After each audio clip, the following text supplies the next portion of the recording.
Hello friends, welcome to my channel. ఈరోజు ఉసిరికాయతో రసం ఎలా చేయాలో చెప్తాను.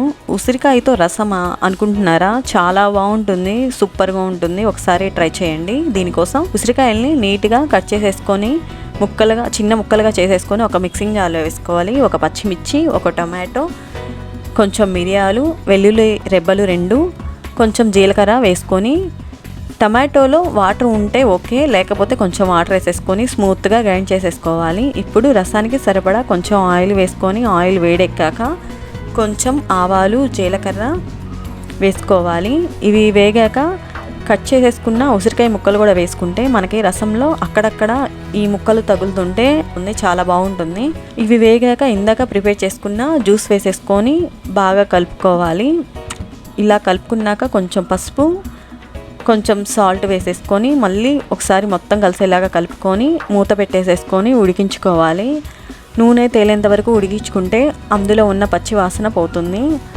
ఇప్పుడు ఇందులో కొంచెం కారం యాడ్ చేసేసుకోవాలి. ఇందాక పచ్చిమిర్చి వేసుకున్నాం కాబట్టి కారాన్ని చూసి వేసుకోండి.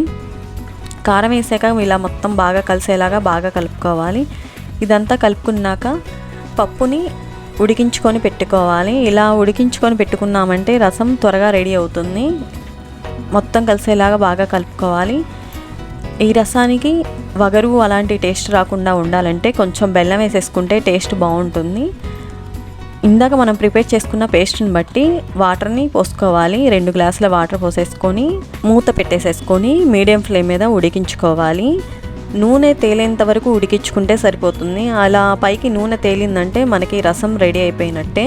చలికాలంలో వచ్చే జలుబు, దగ్గు, జ్వరం మనకి తగ్గాలన్నా త్వరగా, ఒకవేళ రాకుండా ఉండాలన్నా కూడా మనం ఇలా ఉసిరి రసాన్ని అప్పుడప్పుడు తినాలి. కంపల్సరీగా వారానికి ఒక్కసారైనా తినాలి ఈ ఉసిరి రసాన్ని. పిల్లలు కానీ పెద్దవాళ్ళు కానీ ఇలా మనం ఇంట్లో ప్రిపేర్ చేసి పెట్టామంటే సీజనల్గా వచ్చే జలుబు, దగ్గు కూడా రాకుండా ఉంటుంది. టేస్ట్ కూడా సూపర్గా ఉంటుంది. మా పిల్లలు కూడా చాలా ఇష్టంగా తిన్నారు.